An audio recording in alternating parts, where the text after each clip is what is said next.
Hello, it's Crispy Chris 62, your gaming gentleman, here with the E3 predictions with myself, Kozluk Gaming, and C-Note. Now, I also want to thank my partners, the official Wii Game here, and also association with Extreme Xbox Gamers. Now, this is very exciting, and this is our second Gamer Talk, and this is a big one because we're talking everything about E3. So, without further ado, let's introduce the guests. C-Note Gaming, introduce yourself. Hey guys, it's your boy Cino. Thank you for stopping by this podcast. I'm going to give it over to Kozluk. Oh, quick there. Hello guys, yeah, thank you for joining in with the podcast, and make sure to write any comments you have in the live chat on the right-hand side of the screen. Thanks for coming. Right, let's talk about our first topic. Now, E3 is upon us, and we've got so many conferences. We've got Microsoft, we've got Sony, we've got Bethesda, we've got E3, Ubisoft, and Square Enix. It's all at June the 16th. Bethesda is a day early, but there's so many great conferences, and my day is going to be taken full of watching them. I think we'll start off first with the Microsoft conference. So sort of like what we can expect. Like, how would you divide the Microsoft conference in terms of how will it start off? Would there be showing lots of games? Will they be showing hardware? What do you think? Well, if we're going off of what I'm thinking, I think that they're going to start off right off the bat. They're going to show the new hardware. It's kind of what they do. They show off the new Xboxes. They show off the new controllers and stuff like that. And that's kind of what I think they're going to start off with. Then they're going to lead into the games, and then lead into whatever else they're going to be showing this year. Which the last part, I think they're going to save the best for last, which is the virtual reality. But we'll talk about that in a minute. Yeah, you know what I think, because Microsoft did it last E3, I don't think they even talked about their own hardware. They basically was about the gamers. Their whole conference was about games and nothing else, rather than Sony's conference was games, and then halfway through they talked about this new headset they had and different hardware. So it's quite different, and I feel like Microsoft, because they chose to have their full conference of games, their E3 was really great. So I think we're going to have a return of that again. I mean, Microsoft are going to be confident as well, aren't they? If any of the rumours are true, leading up to E3, with maybe two AAA titles unannounced yet, and all these other exclusives that they have, they're going to be very confident coming into the conference, and yeah, they're just going to be guns blazing, aren't they? And just say, "This is what we've got. Come and join us." And now we've been talking a little bit about Microsoft. Let's talk a little bit about Sony. I mean, they have a pretty strong lineup too. Yeah. Their games, in my opinion, are not the biggest. They haven't revealed everything that they're going to be doing. They're doing a bunch of third-party stuff, but they're also going to be revealing remasters of certain games, and they're going to be doing their virtual reality one. I can't think of the name of it. Project Morpheus. Yes, that's right. And but do you think this is the only hardware we'll see from Sony, or do you think we'll get some other hardware, maybe a new portable device? Or they've got this service, I think, PlayStation Now, which runs across mobile devices. And of course PlayStation. Maybe they'll be showing off that a lot. But do you think we're going to see a new PSP or some sort of portable device from Sony? Well, I'm not sure about a portable device, but leading up to E3, there were inklings on the internet that PlayStation themselves are going to be releasing a 1 terabyte console, perhaps bundled in with like God of War remaster, the God of War 3 remaster, maybe. I saw that knocking about on the internet somewhere. So that might come to fruition. Yeah, like you said, 1 terabyte console. I think it's now the norm to have a 1 terabyte console, because recently, and we're going to talk about this, is that Xbox One announced a new 1 terabyte console with a new controller, which has a lot of new features, and also PlayStation are apparently getting this 1 terabyte console. Now, let's talk a little bit why the reason is, and it's really important to have a console that has a big memory, because I know that I'm playing discs and they have downloads. Like every single disc you have to download a patch, or there's so many DLC, and sometimes you get games digital, and within like I would say 3 months of me purchasing an Xbox One, my memory was about 98%, and I was like, oh, I'm gonna have to buy an extra hard drive.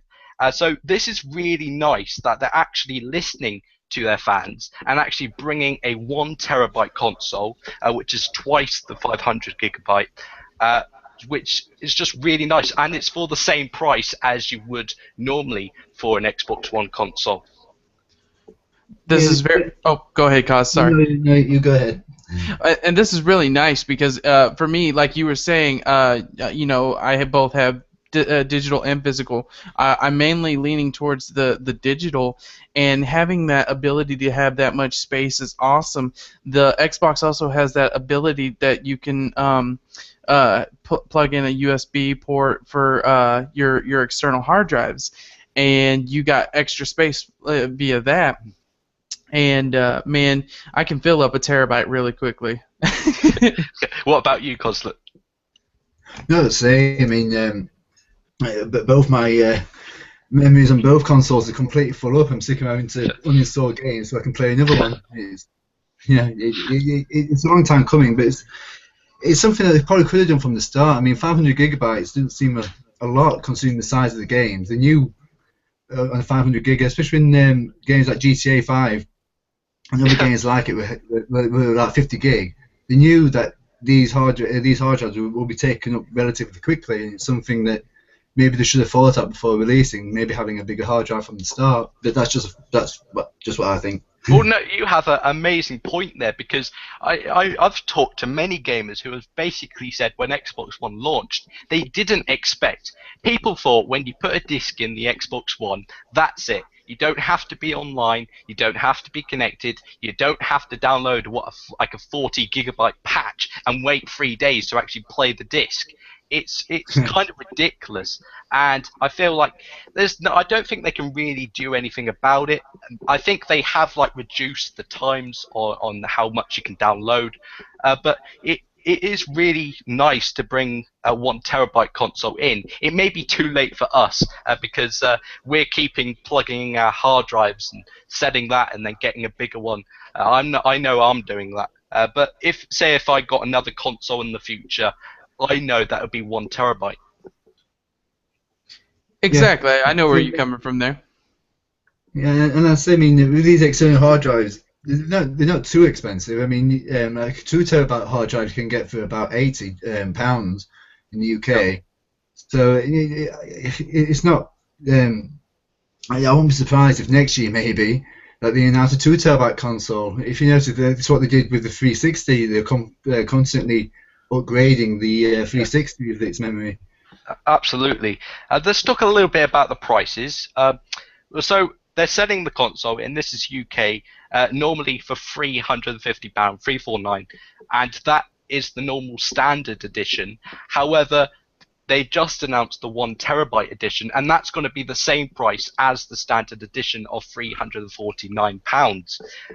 And they've also are going to price cut the 500 gigabyte normal version to just £299, which is making the console even cheaper.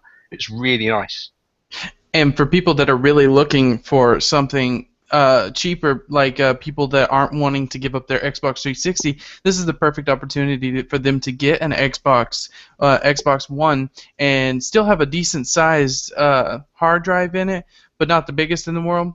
And I know whenever I first came over to the Xbox One and had to pay over $500 and something, I was blown back, you know.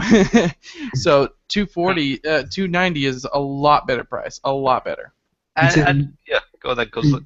I think we'll probably see a lot of deals actually coming from Microsoft, where if you actually trade in your 360, it might give you like a good deal on your Xbox. Because one thing Microsoft really want to do this, especially now, and a lot of people have gone over to the PlayStation side from Xbox, is really keep them gamers within the Xbox family on the 360. They will really want them to come onto the Xbox One. So the incentive of that, maybe trading in your 360 might be a good way for them to go. Yeah, they did that in game. The game in the UK, they do that where you can trade in your PS3 or Xbox 360 and get, I think it's £50 off next generation console. Is that same with you, C-Note? I think so. Over on GameStop, I think they do the same thing. I'm not 100% sure or if they're still doing that, but you know. Right. Okay. Right. Something I also want to add, and I feel like this has been missed out. I don't know if you're concerned, but the Kinect. I was surprised that Kinect is not featuring in any bundle Microsoft is putting out. I am personally concerned. Mainly, hear me out on this. I know a lot of people actually don't like the Kinect and don't like how it works and stuff like that, and they're scared that the government is watching them. But man, for me, honestly, I love the Kinect. It's easy for me to use for my family situation, so I can just say, hey, Xbox, record that, Xbox, go to this, Xbox, do that. It makes my life easier because I may not have my hands at the moment because I'm dealing with my daughter or cooking or something like that. Yeah, it's like eating a packet of Doritos and your hands are all sticky. You don't want to get your greasy hands on that controller, and you can simply say like Xbox Watch TV or that, and it's really quite handy. I would get a Kinect even if Xbox didn't come with a Kinect. I would still really want to Kinect, and every time I see someone who's got an Xbox One without Kinect, I really want them to get Kinect because I feel like that's an experience. And what I hope that is coming is the Cortana. I really hope that comes to the Xbox One, and that'd be really nice to see how that's going to happen with Kinect. Oh, Jesus, dude. Man, if you put that on there, you have fanboys coming from all around the world just to hear Cortana's voice talking to them on their Xbox. Dude, what do you think about that, Kozluk? No, I agree. I mean, obviously Halo's a huge franchise. And obviously a fanboy is going to want Cortana talking to them. It's just how gamers are, isn't it? Little things like that. Interesting. Yeah. I can see right now people modifying their Xboxes so that that Cortana says specific things to them. Oh God. Yeah. You can imagine it now, can't you? Wow. Oh my God, I don't want to imagine. Right.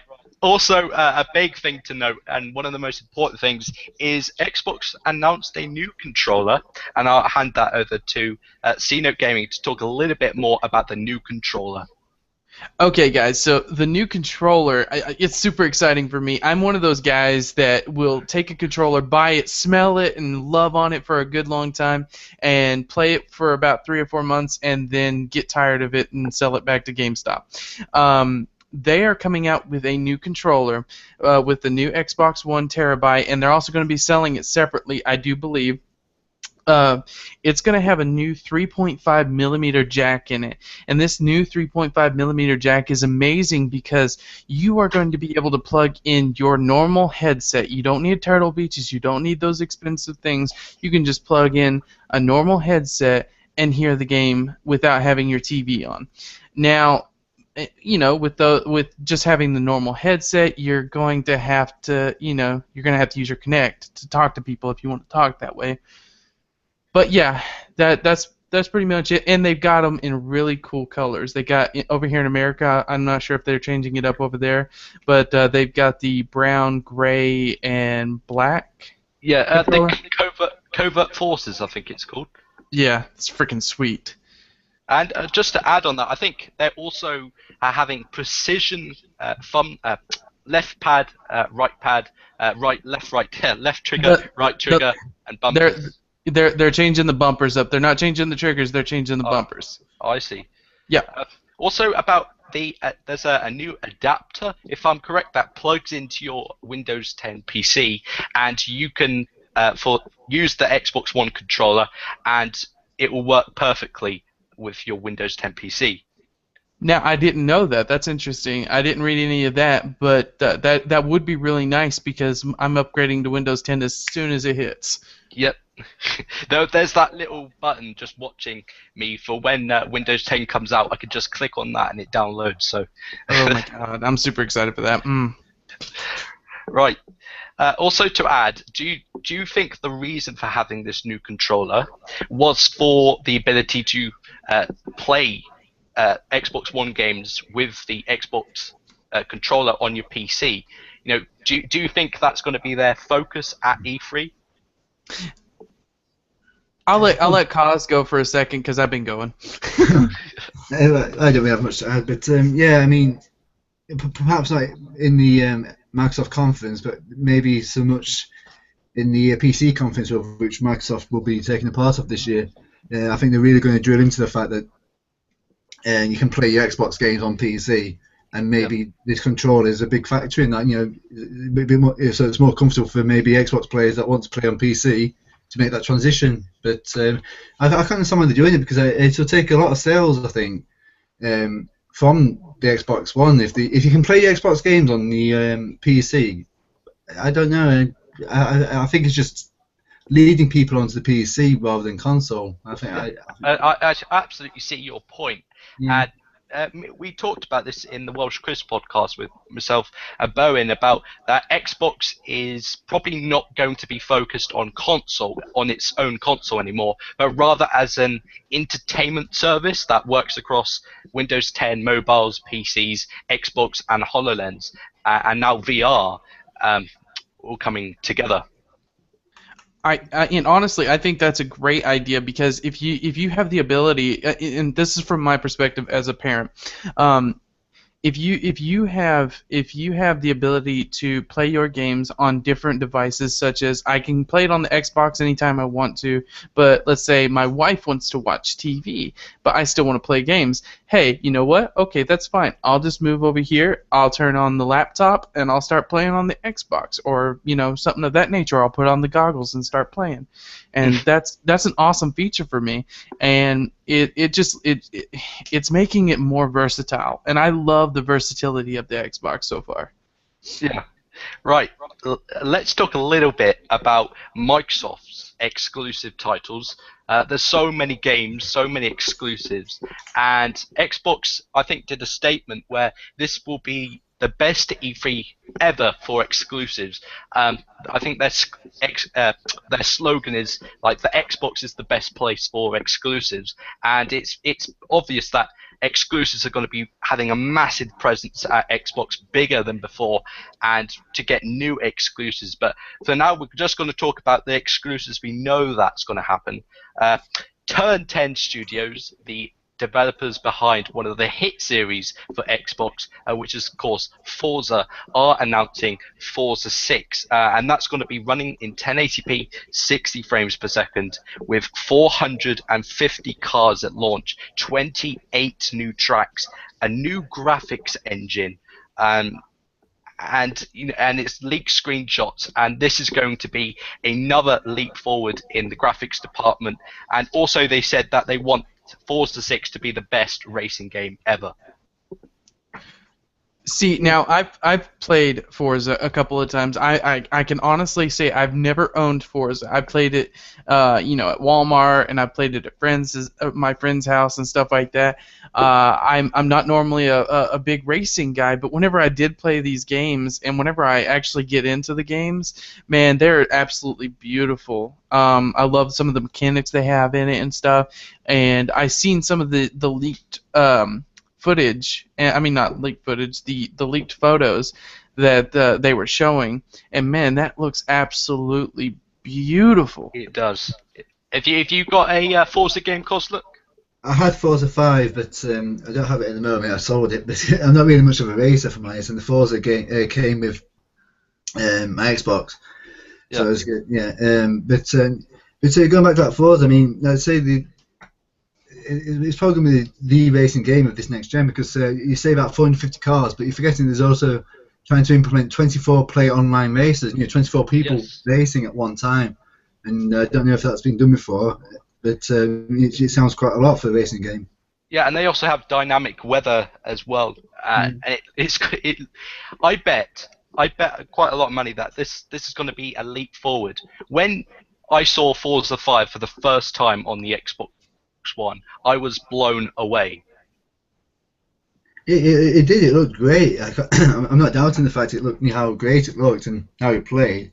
But I'm just not a racer. I mean, I think the only racer I've played a lot of was the original Gran Turismo on the PS1. And yeah, I'm just not a racer. But I think talking about 150 cars, it doesn't really seem that a lot considering how far gaming has come. Because I think Gran Turismo had about 180. Yeah. So it didn't really seem that much of an increase, considering. Yeah, I mean, there's only so much you can do with really racing without doing the same thing over and over again. Well, I mean, that could be with any kind of gameplay, Call of Duty, Battlefield. Everything starts to look the same after a while. It's all about the small little mechanics that they can put in there. That for me, anyways.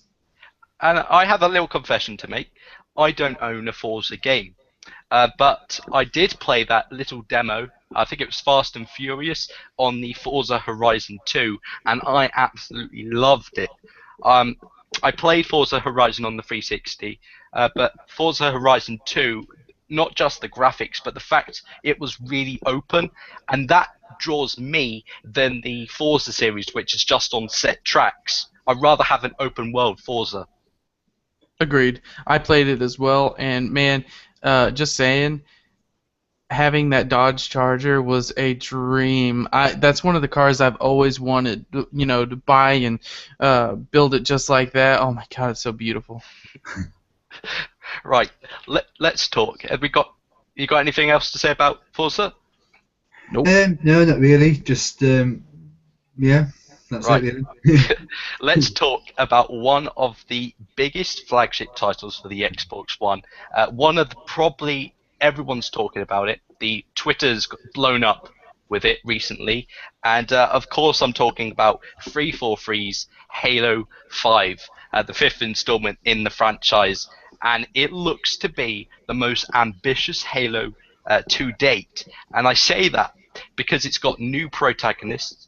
Agent Locke, it's got Master Chief, it's got new squads from the graphic novels of Halo, it's got its multiplayer beta, which I played when Halo Master Chief Collection launched, and it was absolutely fantastic. It was supremely fast, and I feel like that was the direction Halo needed to go in, and it was well deserved. We also have new co-op elements in Halo 5, which really excite me. There's this new news about co-op in Halo. It's absolutely amazing, and it looks to be as if this is going to be the main focus of Microsoft's conference. I feel like they've pushing so much on Halo 5 to be the biggest it can be, and 343, one of the developers, said that Halo Master Chief Collection was a black eye for 343, that they didn't want to make their mistakes, that they wanted Halo 5 to be the Halo it needed to be. What do we think about the Halo 5? Kaz, do you want to go ahead and do yours? Because I'm gonna take a few minutes to do mine. Sure. As you say, Halo 5. Well, Halo as a whole, as you say, is the Xbox's flagship title. I think it sold. Is it 46 million sales throughout the franchise? Yeah, something like that. It's the biggest franchise Microsoft has. Yeah. I'm sure it's like 46 million that have sold, individual copies. But they seem really confident.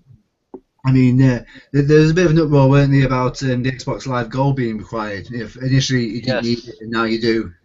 I know. Yeah. And just to clarify that, guys, that was a miscommunication with Microsoft and Game Informer. You do have to have gold in order to play co-op. It was kind of obvious. I don't understand why there was a big hoo-ha over that. Yeah, you're right. It does seem obvious, but they seem to be really wanting to get people that maybe don't have Xbox Live into buying it, because it's coming with a 14-day free trial, isn't it, for Xbox Live, the actual game? Oh, is it? That's news to me, but I know about they're really trying to do value for money. They want to give you this amazing single-player campaign, multiplayer, and on top of that, DLC. I think it's 15 total maps, 15 by the way, for free. They're giving it all for free. And I don't know what the reason is, because in previous games, I think Halo 4, the DLC you still had to pay, and this will be the first time they're giving it for free. So whether it be it's because of the mistakes they made for Halo Master Chief Collection, or it's just because they want Halo 5 to be the best it can be. I think it's probably... Yeah, sorry, go on. No, go ahead, because, yeah. Well, I think it's probably a mixture of both. Obviously, they want to try and repay the fans that maybe purchased Master Chief Collection and obviously were unhappy with it. But at the same time, it is the flagship title, so they're going to try everything they can to push it, because that's what's going to sell Xboxes. It's not about selling Halo 5, it's about selling Xboxes. And Halo 5, if you've got that, if they want that, they're going to have to get an Xbox for it. Yeah. Things. But going back to 15 free maps, that's on top of 20 maps actually in the game already, isn't it, I think? Yeah, that's 35 maps, 35 big full-scale maps, which I don't know if that's probably the biggest I've seen. Okay, now here's what I got to say about that.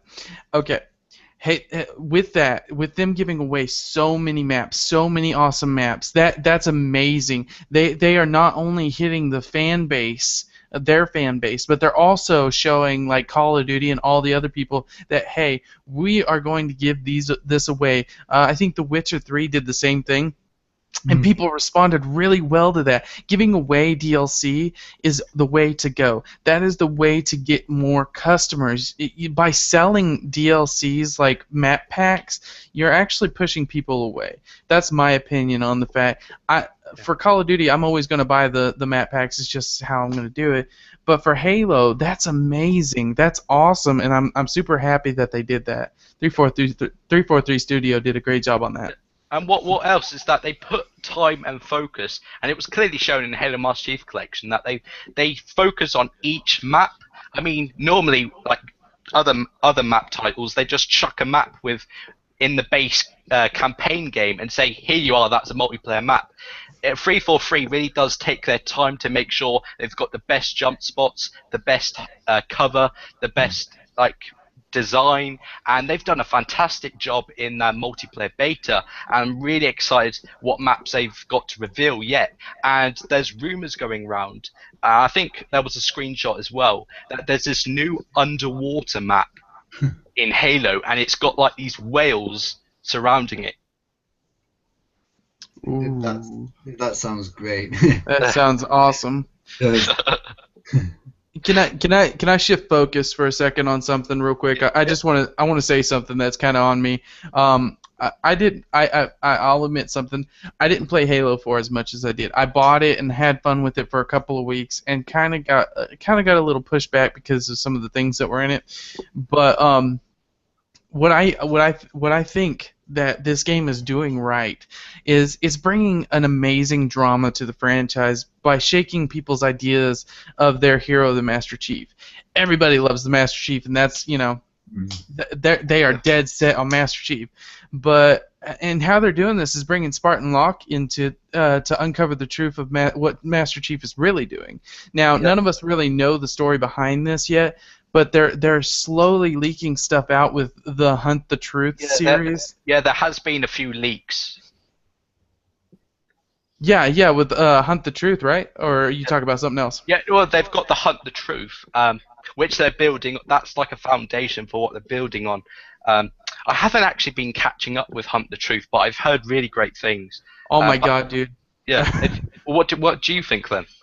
I think, oh my god, because whenever you hear the stories and whenever you read the books and stuff like that, none of the stuff that you're getting from this is in the books or in the games. This is showing the behind the scenes stuff, behind the scenes from a reporter standpoint who's searching into the story of John, and you're finding out so many different things that John was supposedly on this one planet, and his teacher was teaching him how to do this, that, and the other, but that teacher was actually lying. He you'll have to go and just listen to Yeah. the whole Hunt the Truth series. It is crazy, and it actually because I'm a big Master Chief fan, and it was shaking my ideal of Master Chief. Like, maybe we've been playing the bad guy the whole time. Maybe. Yeah, yeah. This is the story synopsis of on any Amazon or eBay, whatever. But it says like Master Chief has gone AWOL, absence without official leave. They're trying to track him down, so they send Agent Locke to go after him. That is just the basic of the basic. Mm-hmm. That's exactly it. I'm trying not to give away as much details as possible because it's something that you have to go experience for yourself. Right. I think we talked enough, but just saying, what do you think we're going to see of Halo 5 at the conference? Do you think we'll see some campaign gameplay, new beta maybe? I think they're gonna, this is my opinion. I think they're gonna take some footage from the beta from actual players and put it in there and show, hey, this is what we can do. This is our community. This is our community. Yeah. What do you think about that, Kozluk? No, I pretty much agree with what everyone's been saying. I mean, yeah, I mean, I've got a little confession to make as well. I played Halo 1 and 2, but briefly played 3, never played 4, never played Reach, and never played, what's the other one? ODST. Yeah. So, but I have the Master Chief Collection, and again, I've just went on to Halo 1 and 2 and never really touched the multiplayer, so I'm not really a Halo fan in the true sense of the word, even though I have played some of the games. But multiplayer is not as if what I really wanted it to be. I was a bit disappointed, but times have gone now. It's starting to get really better. Sometimes I play it, sometimes I don't. I just don't like the fact that you have to manually select each time you play each game, and the loading again, and it's just quite frustrating. But enough of that. We have our next Xbox flagship title.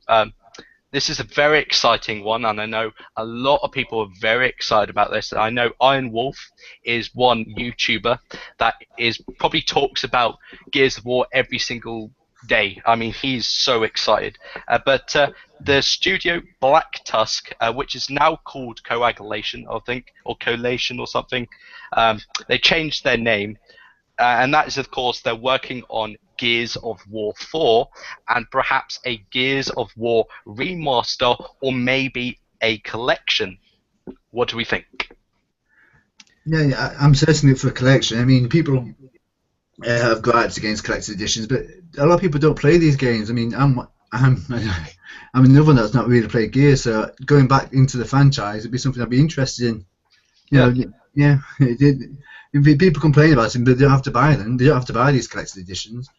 You know, for people that for people who are fresh. You know, I have a confession to make as well, because I didn't play Gears of War 1, 2, 3, but I played Gears of War Judgment Day, and I quite liked that. And people said that was the worst one. I really enjoyed it. And only recently did I purchase the Gears of War 1, 2, and 3 for the 360, and I'm starting to play Gears of War 1, and it still looks and it still plays fantastic.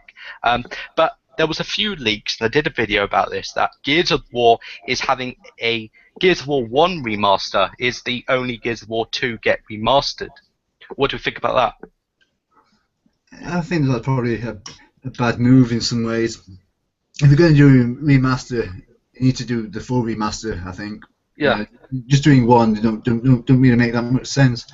Considering that these games are obviously on the last gen consoles, it makes sense to, if you're going to do remaster, to bring them onto the new gen, all of them. Yeah, and is it really that hard to do it? And I think the reason behind that is, of course, Halo again, about the multiplayer, because Gears is quite known for its multiplayer, and maybe they decided to remaster just one because of that. But what I don't want to see is that game full priced, right? Yeah, I agree with that. I want it to be like a quarter of the price. I mean, like, I would only pay $30 for it at max. That's just my. I can get Gears of War 1 now for £2 at CEX. I'm not joking. Mhm. Yeah. It's the same with a lot of games, isn't it? This is what a lot of people said about Master Chief Collection. You know, why we're paying full price for something that we can get for the same price on 360.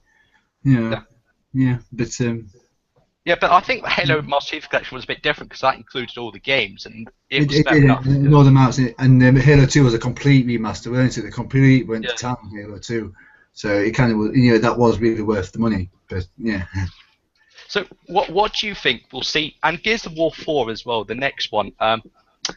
It'll be. I think it would be better to do a collection because maybe people aren't really familiar. Like you said, you're not quite familiar with the Gears of War. So when Gears of War 4 comes, you'll be a bit confused. I think it would definitely suit them to have a collection.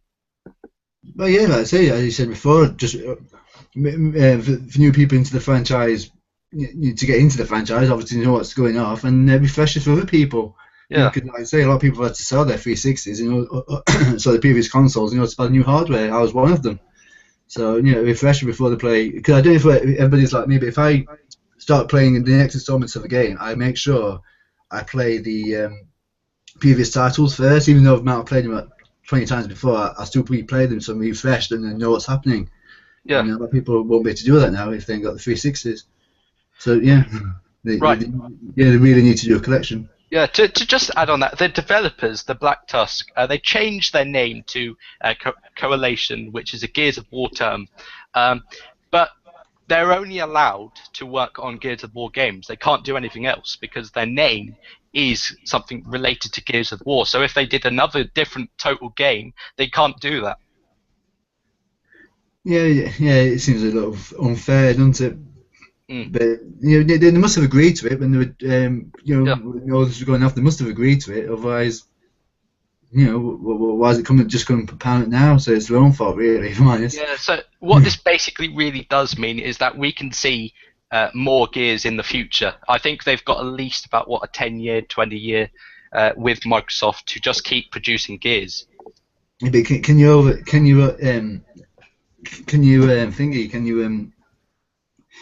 have too much of a franchise? I mean, I know Cino's a big Call of Duty fan, and they release every year. But things like Gears of War and probably these really story-driven games, yearly releases or often regular releases could really be detrimental towards the franchise. So, how many Gears of War games are they actually thinking of doing? Yeah, I see your point. That does tend to happen. Right, a game that has been recently announced. We haven't seen much of. It was announced at last year's E3, and that is, of course, Scalebound. And I would like Cino to take that. Oh my God. Okay, so Scalebound is one of those games that they showed. They didn't show much on it. They showed a trailer of this kid with some kind of headset walking through the forest and then come up in contact with this Godzilla-like creature, huge and looks like a big scorpion and just ready to kill him. And then he runs off, and of course he comes in contact with a dragon, and there's just this big old scene. And this game looks so interesting. To bring into perspective of what I really want to see from this game is, if you haven't went and watched the trailer, I would definitely go watch it right now, or right after our little talk. Yeah, but make sure you watch this podcast first. Yeah, but what I really want to see from this game is, from what I saw, there's a bunch of creatures, a bunch of different things, huge creatures that goes beyond your imagination. What I want to see is the ability for like 4 to 6 to 8 players coming together on one single map, and to be able to take on a story mode together. Yeah. And the more players you have, the harder it gets. That's something about me. I love competition. I love to challenge myself. What do you think? What do you think, Kozluk? Well, I mean, when I initially saw the trailers, I was excited for it. It is a game I'm looking forward to. The only gripe I've got is that they might be seen to make it like a little too hipster. I mean, the whole headphone thing while slaying monsters, it's just not for me. Winking at the camera just really cringed me. But other than that, no, it looks great, and I agree with seeing it there. I'd like to have other people joining my world, have kind of like the multiplayer, similar to what maybe Fable will be doing with Legends. Having people joining your game and you have a co-op. And that is the perfect segue to our That's all right. to our next game, which is of course an exclusive by Microsoft. Of course, Fable Legends. We were expecting Fable 4, but we got this Fable Legends, which is a different version sort of Fable, a different take on Fable, where it's mostly cooperatively, where you play as, I think it's 4 players and 1 villain. And what is shown is like you can play top-down view and third person, and it looks like it comes together really nice. And what is great about this Fable Legends, what sticks out to me, is that it's focusing on cross-platform play between the PC and the Xbox One, and that it's also free to play for every member on PC and Xbox. Yeah, I mean, by free to play, do they mean pay to win? And Yeah, pay to win. But it's not. I mean, a lot of games that are free to play, even on console, there's no big advantage. Obviously, it helps if you have better armor or better equipment. But a lot of these like free. I mean, what's that game called now? I can't. Oh, Neverwinter, is it? Yep. That's free to play, and you work at it. There isn't any transactions there really that you can purchase to upgrade yourself. So free to plays can be successful, and I think there will be a lot of microtransactions in there, and I just don't want to see too many. It should be a fair. I mean, there's no way. There's no way on Earth Fable Legends is launching without a microtransaction. Yeah, I agree. Oh my God, yeah. Yeah. And I feel there is a beta going on at the moment, and a lot of people are playing it, and people are having mixed reactions. What I've seen from IGN, GameSpot, what they've been saying, and there's a few mixed reactions. We can't go into detail yet, but I feel like this is going to have a good presence, or big presence, at the E3 conference. They'll be doing some PC, Xbox One cross-platform play, without a doubt, for that. But I think that really, I'm not really excited about Fable Legends. But I was more excited. I really wanted Fable to be another RPG, and I was very disappointed when they came out and said, this is the new Fable, but it's going to be multiplayer and all of this. Was you disappointed, or are you excited?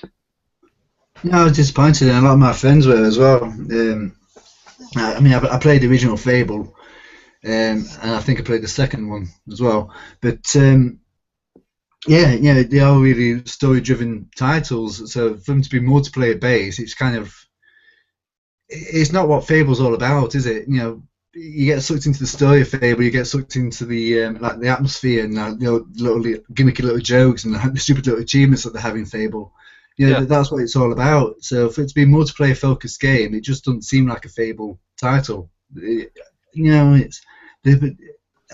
understand why they want to do it. Maybe have Fable in the title somewhere, but don't actually call it a Fable game. Maybe it's like something Fable rather than Fable Legends. Maybe I think I think that they are trying to go with the trend that a lot of other companies are trying to do, and honestly, I think people are starting to see that it's not really successful. It hasn't been that great. Just like with Titanfall, where the only thing that you could do is play online. You can't play single player by yourself. You had to play against other players. That's what made Fable great. Yeah, is that you could get engrossed into the story. I did not get into Fable. It was not my thing. But there are certain games that you just don't need. You don't need to do that to. You need to keep with your roots. Yeah, I'd say especially RPGs. I mean, why do RPGs need multiplayer? It just. I know this isn't going to be like an RPG type title, but why do they need multiplayer? I just don't understand it. I mean, looking at Elder Scrolls Online that's just come out. Why couldn't they just release another decent RPG game? Single player. Yeah. That's what it should be. Single players. Right. Let's talk about another exclusive, that won't have an appearance at this E3. It's one of probably another big exclusive in Microsoft's lineup, Xbox's lineup. That is Quantum Break. Unfortunately, they've come out and said that Quantum Break won't have an announcement, but they will be showing up at the Gamescom, which is about a month after the E3, to show off the game and hopefully also give us some insight in what the TV show is about as well. What do we think about that? Well, the fact they're not showing anything off, because it should be quite late in development now, let's be honest. And so the fact they're not going to be showing it tells me that they've got bigger things to talk about at E3. Yeah. Yeah, there's maybe some titles that we've not heard of. Yeah, I think what the delay really is, I think they are going ahead with that TV show, because I think it was about a year ago, there was these screenshots about the actors and there were screenshots of them filming the TV show, and it's been over a year, so I don't understand what's going on. Yeah, that's it. They're probably just saving things for Gamescom. It shows that Microsoft are confident with what they've already got. Yeah, for them to actually announce that they're not showing Quantum Break, which is probably, like as you say, one of the bigger exclusives that they might have. Yeah. It just says to me they've got something else to show, and maybe Gamescom has something else. Just show Quantum Break at Gamescom. But I mean, Quantum Break is actually a game I'm quite looking forward to, because I want to see how they incorporate that TV series within the game. Yeah, it'll be the first time it's ever done. Yeah. It sounds really exciting, but it will be really interesting to see how they do that. We just have to wait and see. Right, our next exclusive, once C-Note's eaten his Doritos and ruined our podcast, is of course Rise of the Tomb Raider, the sequel to Tomb Raider. It's going to be semi-exclusive to Xbox. Now, we're not sure what this really means, only that it's parent timed exclusives, where it's coming out, I think it's this October or November, and in about 4 months or 6 months time it will come out to the PlayStation platforms. Now, this wasn't going to be in the exclusive list for Microsoft, but we're going to talk about it anyway. Rise of the Tomb Raider to me is a title that I'm very excited about, because I played Tomb Raider and I really did like it.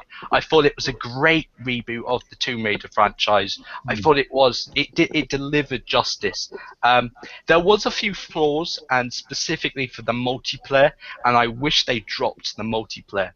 I know that Anchorman V really liked the multiplayer, and I don't know what he's on about, because I thought the multiplayer was hopeless. I don't know if you guys got Tomb Raider. Yeah, definitive edition. The only gripe I've got about that game is that it didn't have dual pistols, and Lara Croft in Tomb Raider should always have dual pistols. It's a must. Yeah, I'm sorry, but it is. The fact you have dual pistols put me right off. But the dual pistols coming back on it for the next game, so at least they're trying to correct it. Yeah, and what I like is the direction, because she is now Tomb Raider. Yeah. Tomb Raider was a reboot, and she was had nothing but an axe really, and the weapons were like makeshift weapons where you found it on the ground, pick it up, put like an attachment on it, and I'm set to go. But it was really quite simple, quite basic, and about 80% of the time you died because of the environment, and only 20% was actual enemies. Yeah, I see. It's proper survival, isn't it? It's probably what Tomb Raider would have been like had they had the technology back when the originals were made. This is probably what they were really aiming for in the first place, maybe.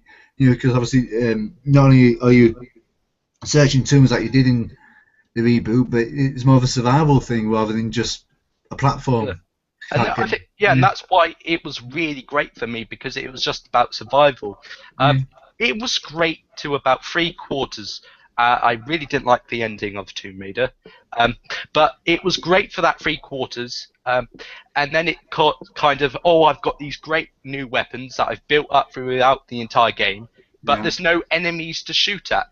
I mean, there were literally only 2 people I could find in the entire map of Tomb Raider, and it wasn't open world as such, because you had to travel to different points. But I wish this one is open world, and I'm not quite sure about that. But I do know that she is now Tomb Raider. She has an arsenal of weapons. That bow, wow. Oh, okay. By the way, we've got a few people watching us, and I've been kind of looking at the YouTube comments, and Oh, nice. one Al Mulford says for me to say hello. I'm from Colombia, but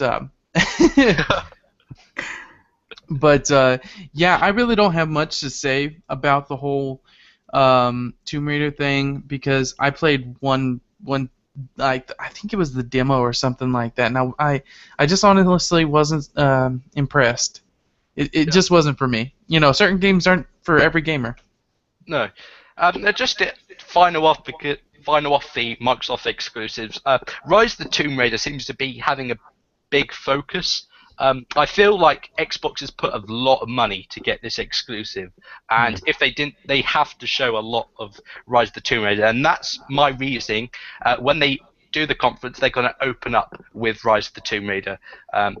Because I think they must have purchased a lot of money to get Tomb Raider exclusive. So much so, this was a massive shock announcement to all gamers. But don't worry, you will get it to all platforms. I was a bit cross. Yeah. So has it actually been confirmed that it's actually coming to PS4? Because I've not actually seen confirmation. Yeah, it's been confirmed because it's a timed exclusive.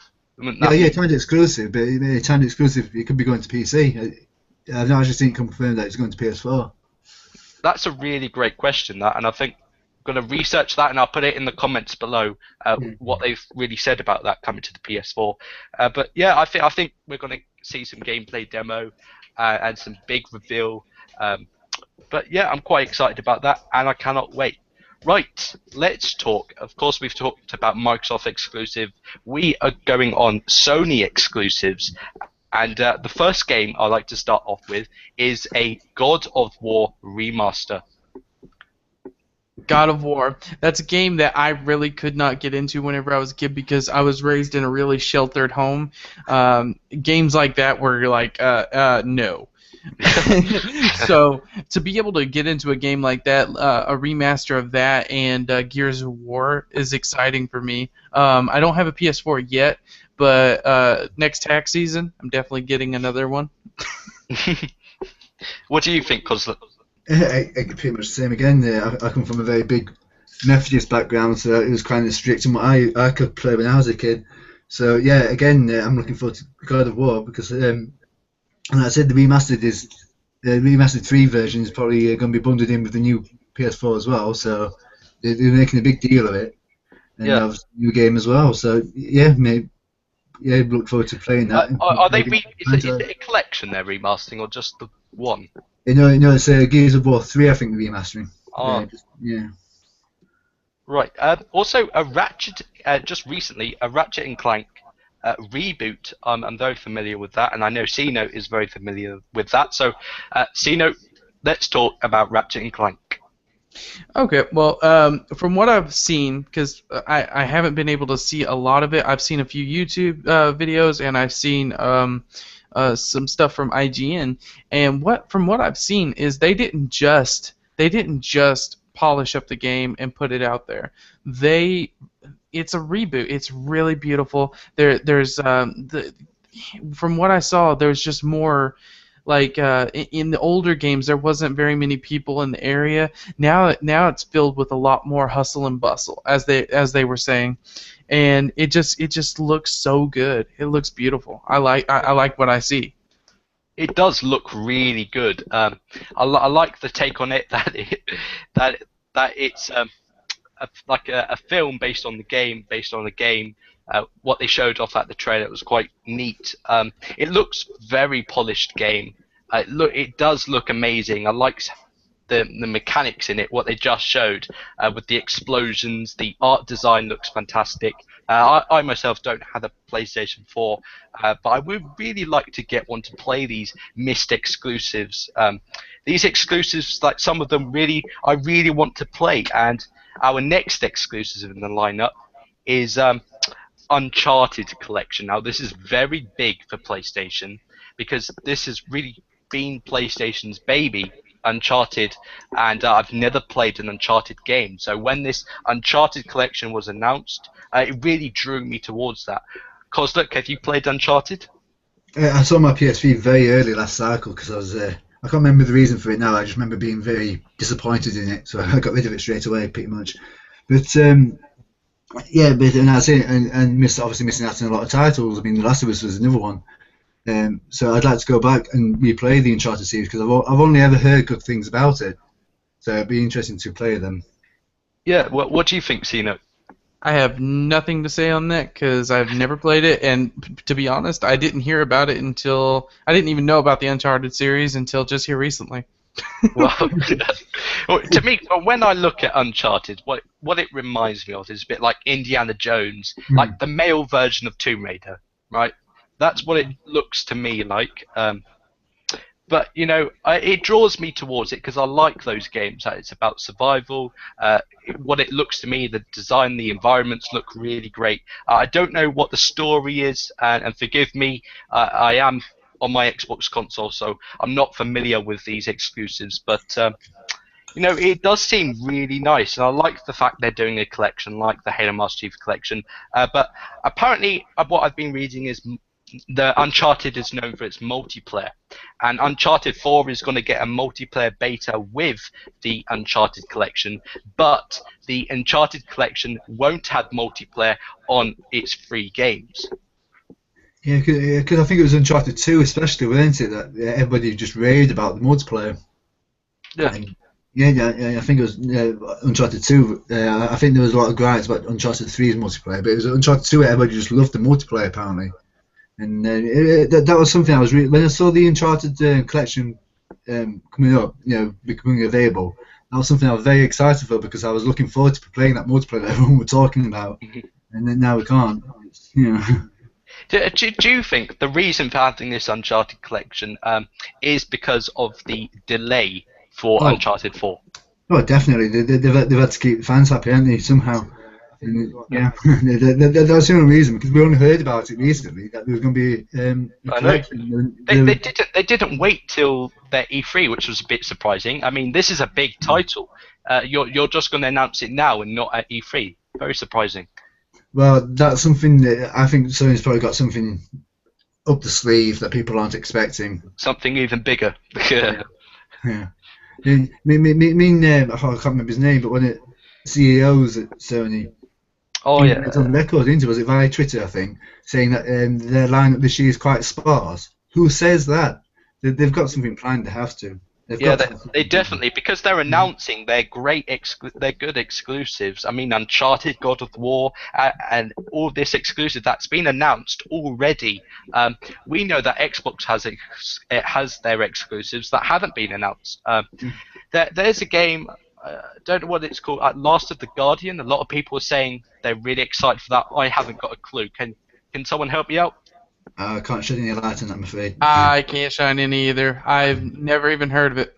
Well, this like Last of the Guardian. A lot of people. Can you put it in the comments below, guys? What really is Last of the Guardian? I'm probably offending you right now, but I haven't got a clue. I have to do my research into that. But I've seen a lot of IGN GameSpot saying they really want Last of the Guardian. I can't really comment. I don't know about the game. Yeah. Right. Another exclusive is Until Dawn. Yeah, this is actually something I'm quite excited about. All right. And it's kind of being treated unjustly because if you remember last year, all the hype was about the PT demo, the next Silent Hill coming out. Yeah. And Until Dawn just seemed to get just shoved under the carpet and forgot about. And I think there's still a lot of people that don't actually know about this title, and they should really look into it because it's a horror. It's a horror. Yeah, it's a viral horror. But it's kind of like with a difference because you're not actually forced to survive. You as the main guy, or it's actually like female, could actually die in the game, and that's the game. Or you could live. There's 8 of you, 8 friends, and I think you like cross between each character now and again. And it's all like their separate stories and how they survive. And like I say, it's at the end of the game, all 8 of you could be dead, or 8 of you could have survived. It's really sounds really cool and interesting. That does sound really interesting. I did find the trailer sort of had a old school horror vibe, like film horror, like Jason and Texas Chainsaw Massacre. So what I'm getting from this, because I'm not a big horror fan and I've never really heard about the series, and what I'm hearing from you two guys, it sounds a lot like a movie, a really good movie. I'm not knocking that. And I love how you choose how the ending goes. But it sounds really good. I'll have to look up that game because that sounds interesting to me. It does, and visually as well, it looks absolutely stunning. It really does. I'm really hyped for this game. I'm really looking forward to it, actually. Comes out in August, I think. Oh, nice. Yeah. Right, are you finished with that one? I'm yeah. Our next exclusive is something called, is it Hellblood or Hailblood? Hellblade. Hellblade. Nearly there. Well, I think it was announced last year, wasn't it? I think was it at Gamescom. We heard nothing at E3, and they just released a trailer. Like a couple of weeks ago. It looks interesting, like another dark sort of adventure type of game, really. Yeah. For me, it seems really, really, really dark, and not knocking Sony, but here recently, that's been a lot of their games is a lot of dark stuff. So yeah. Yeah. Well, aside from Ratchet and Clank, but that's. See, even from launch, though, I mean, if you look at the Infamous series, which I played, it's a great game and it's a fun game, but it's just dark. They could have put a lot of colour into that game, and it just wasn't there. Even the neon signs, they just weren't even that neon. They weren't even bright for the neon sign. They do try to like the dark games for some reason. And an exclusive that I've got to mention, but it's very important and one that actually gets me excited, even though it's not really been confirmed to come to the Xbox. No Man's Sky for PlayStation 4 and PC. What do we think? Tell me about that, because honestly, some of these games that you're talking about, I've never even heard of. No, you haven't heard of No Man's Sky? Kozluk, No. You heard of that? Heard of it? Is it like a Planet Side 2 type game? A little bit, but it's basically an exploration game where it's a bit like Minecraft, but in the fact that it's unlimited world. If that makes sense. So you're in a spaceship and you're going through different worlds, and each world is different environment, and they'll be in space, and you can literally land to each different planet. One planet you land on has these different environment. It has dinosaurs. It has a different lake. There may be tribes on that world, and it's just this fact of exploration, going to different islands, getting loot or whatever, and it looks really fantastic. I think it was a Kickstarter indie that became this AAA, but it does look very good. I'm surprised you haven't heard of it, and I'll link the trailer in the description below. No Man's Sky. I really hope that comes to the Xbox One platform in the future.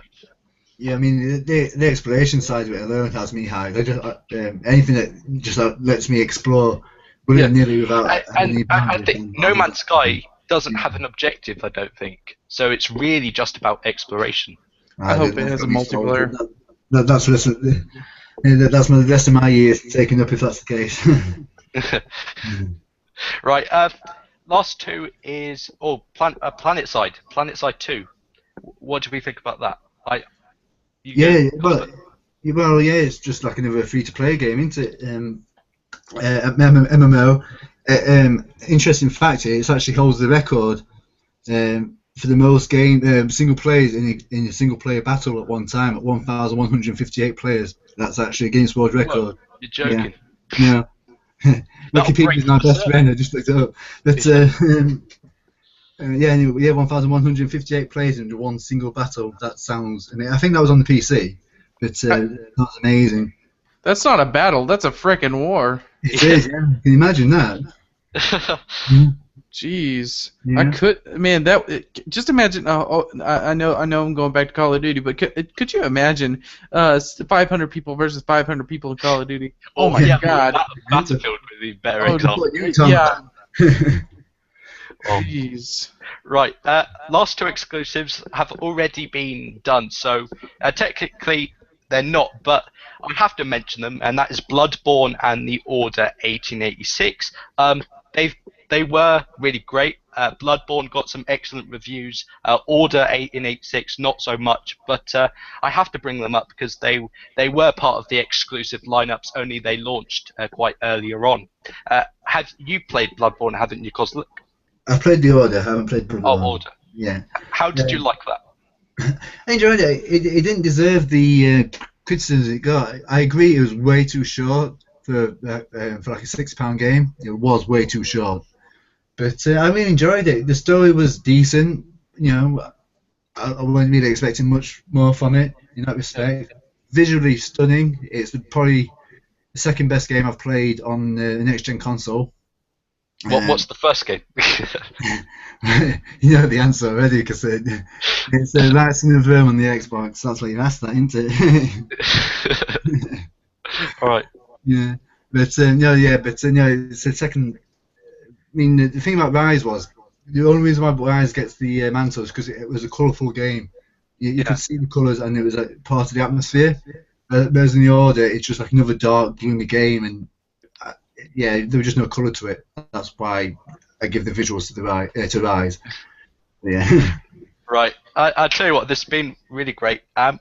We are moving on to multi-plats now, and now this is one of the biggest focus because all my favourite games are in this multi-platform. I'm very excited about a lot of them, and there's so much we can talk about every single one.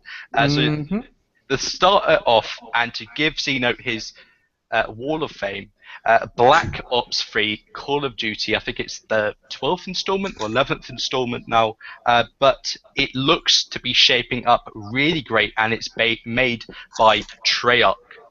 Take it away. All right, so now this game, I can tell you without a doubt, it will be amazing. It's made by Treyarch, and they are known for their amazing games like Black Ops 1, World at War, Black Ops 2, and all these kind of cool games. And man, now with this game, we're going to either see the rise of a new Call of Duty.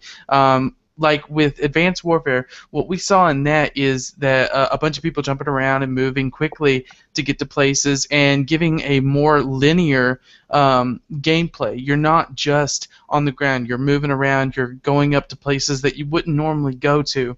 And it just gives the game a freshness that I was super excited for. And Black Ops 3 promises the same thing. Actually, Black Ops 3 promises that it will be it will shake up the whole multiplayer experience, and I'm excited to hear about that. They've got all kinds of new mechanics and stuff like that. I don't know all of them, but just to kind of give a little bit of what I'm excited to see on their reveal. I don't know if they're going to do it on the PlayStation or the Xbox or Microsoft conference. I'm not sure yet. I don't think anybody's sure of that other than the people, you know. Other than Treyarch, yeah. Yeah, other than Infinity Ward and them. But man, what I want to see, what seems to be lacking in a lot of stuff is I want to see actual gameplay from non-professionals. I want to see people messing up and having fun with it. And I really, really, really want to see the maps. That's what I'm excited about. That's what I came for. I also want to see the integration of the new co-op mode for campaign. Which, oh my God, guys! If you have not seen or heard about that, there is a new co-op mode where me and Crispy and a few others are going to be playing, and we're going to make a series out of that. Yeah. It's going to be awesome. It's just like Halo. How many did Halo say? 2 or 4? Four player. I Four think player. It's the same in COD as well. Yeah, it's going to be the same in Call of Duty. It's going to be absolutely stunning to be able to play with other people. And it's drop in and out. And what is great about I like that Black Ops 3 are doing different paths. Normally, Call of Duty is sort of narrative one path direction, meaning you can't really do any other routes. You were really sort of forced down this one direction. I think Treyarch know that, and in Black Ops 3, because it's got co-op as well, that they're going to have different directions, whether you want to go inside the building, go around the building, go inside a different route, go stealth, go kamikaze. I think it's Treyarch know about the freedom to COD. Well, yes, and an example of that was in Black Ops 2, where they give the option of different endings, and that was just the beginning. I think that, like you were saying, they're going in a broader direction that gives you the opportunity, the choice of what happens, and I'm super excited about that. You don't even know. So, I just have a question for you. And you're talking about Treyarch refreshing the franchise, because obviously it does need refreshing. Let's be honest, a lot of people have fallen out with the Call of Duty franchise as of late. What's your thoughts about it going back to next-gen consoles? Because at first they did say it was going to be the Xbox One and PS4 or obviously PC only. They announced, was it last week, that it's going back to the 360 and the PS3? Yes, and my thoughts on that is I think that honestly I don't like it because people need to move on. People need to move to the Xbox One and the PS4. I know there's people that can't afford it and stuff like that, and that's all good and dandy. But I think that they should have stuck to their guns and pushed for people to buy the PS4 and the Xbox One. This would give them all the more time and give them more resources to actually getting a more perfected game.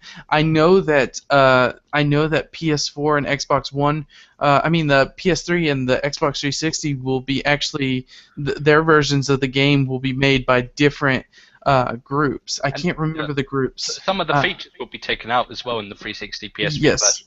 Yes. I think they said that there will be only a 2-player co-op for Xbox 360. And there is going to be the maps for multiplayer are not going to be as grand. They said. I'm going off of memory on that. Not as big, maybe. Yeah, not as big and not as polished.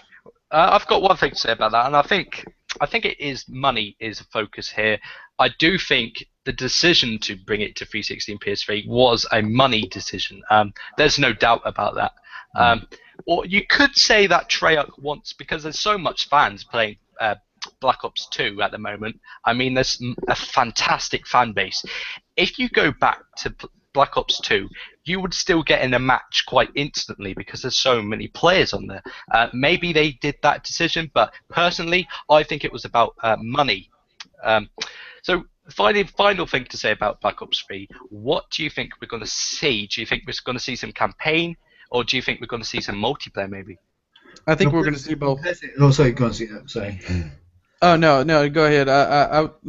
You know my opinion. I think they're going to show a little bit of both, mostly multiplayer. I agree with that, but I would like to see more of the single player, because I'm a single player person. I buy my games for the single player, and multiplayer has always been a bonus. And the only game I've actually really bought. Well, 2 games I've only really played both for the multiplayer was Battlefield and Call of Duty. That's the only games I really went for multiplayer with. But in this case, I'm really interested in the single player for Call of Duty. As you say, 4-player co-op. The zombies. New choices. I'm really interested to see what they might do with that route, because I've never really been bothered about the Call of Duty campaigns before. But this one quite interests me, so I want to see more of the single player. What do we think about zombies? You started it. I think they have something to live up to now, because Advanced Warfare just dropped a map called Carrier, and I've never said this before, but I think this map has been better than anything that Treyarch has ever done, and they have this map has something. They're gonna have to do something pretty amazing with zombies to top Carrier. I'm just saying. Well, you've just made me lose all my subscribers now, so thanks. Oh, yeah, you're welcome. You're welcome. That's my job. Right, right. Next game is something that I know Kozluk is very excited about, and I know this because he's mentioned it like in every video he does, and that is of course the next installment of the Mass Effect franchise, presumably Mass Effect 4, or some sort of the collection. I'll leave it to Kozluk to take it away. Yeah, you're right. I'm very excited about this game. It's not only every video I do; it's every post I make on Facebook and in the groups and stuff. I always try and make change the thread titles, get people to change the topic into Mass Effect, whether it's Fallout or whatever. I always try and change the topic towards Mass Effect. That's how excited I am for this game. But yeah, I mean, not a lot's like to be known. There's been a few leaks. Back in April, a survey was leaked online on Reddit, looking to kind of like say what the story might be about and what we might have to expect. But obviously, you can't really take that as an official news, so not really that much known. But one thing I really want to see back in the Mass Effect 4 game is the exploration element to it. For Mass Effect 1, you could just travel to any of like the star clusters, and you could land on the planet and you could search that planet. Yeah. But that's something they took out of Mass Effect 2 and 3, as anybody who's familiar with the story. The fight against the Reapers intensifies, and you take away the exploration element. But that's something I really want to see back, the exploration. And it looks set to be done because even though, like I say, it's not being official, there was a conference at, I think it was like a San Francisco games conference a few months ago, sorry, last year, where the BioWare team had a 10-minute conference. That was it, just a 10-minute conference, and they unveiled the new designs for the Mako. And people who are unfamiliar with what the Mako is, it's basically like the tank within Mass Effect. So yeah, that's what you use to explore the planets. So it's kind of like hinting that that exploration element will be back in the game, and that's something I'm really glad for, because that's something that I really missed out of the last two installments. I think I saw that concept art, I think, and it showed off that white tank. Yeah. It looked really great. What do you think about the concept art so far? Yeah, I'm liking it. I mean, I enjoyed the trilogy story so much. I think they've got a lot to live up to, and well, yeah, they've just got a lot to live up to. I mean, in a gritty little story plots that you only really know from the first game, that crop up in the second, or sometimes completely miss out in the second game and they come up in the third game, and you just little things like that that they did really well. Just, you know, a decision that you made in the first game, the smallest decision it could ever be, and it crops up in the third game, and it could really help or hinder what your future role in the universe is going to be. It's really cool. It's a really cool game. I recommend it to anybody. But, so I've kind of lost my train of thought there. What was the question? No, that's I was just saying about how your thoughts are on the co-op. I think they did that thing where it shows the developers and that they're really focused about delivering that experience for the fans of Mass Effect. What do you think about are they reaching out to the fans, or will this be a reboot or something? Well, I mean, reboot is probably the wrong word. I mean, it's a be a new IP. It has to be a new IP. I mean, it's no longer. The rumors say that it will no longer be set in the Milky Way. It's going to be set in the Andromeda galaxy, is it? I think. Yeah, that's the next galaxy from us. Yeah, from us. Yeah. And it looks like as though you still will be playing as humans, so it'd be interesting to see how they fit that in, because obviously you have to take billions of light years, well, it's probably like a billion light years away maybe, to this galaxy.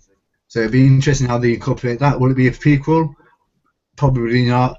It'll probably be after the effects of Mass Effect 3, but just how far in the future we don't know.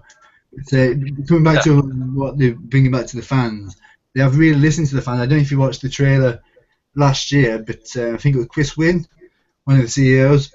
I think so. Sorry? I think so. I think I've seen that. Yeah, I think it was Chris Wynn and maybe one of the developers at, well, I think it's CEO at BioWare, saying that they really like listening to the fans, and obviously they're bringing the exploration element back, but in terms of for the new story as well, because Mass Effect's got a feel about it. Yeah. yeah, it's got a great story as its outlay, but it's just got like a feel about it. I don't even know how to explain it. So what would you say that makes Mass Effect so great? What do you think that draws people to Mass Effect? Well, for me personally, it was just the role-playing game, and I'd say in a franchise of 3 games, and you're forgetting each game is huge. Just one game of Mass Effect is absolutely huge. So one small decision in Mass Effect 1 can affect humongous things in Mass Effect 3.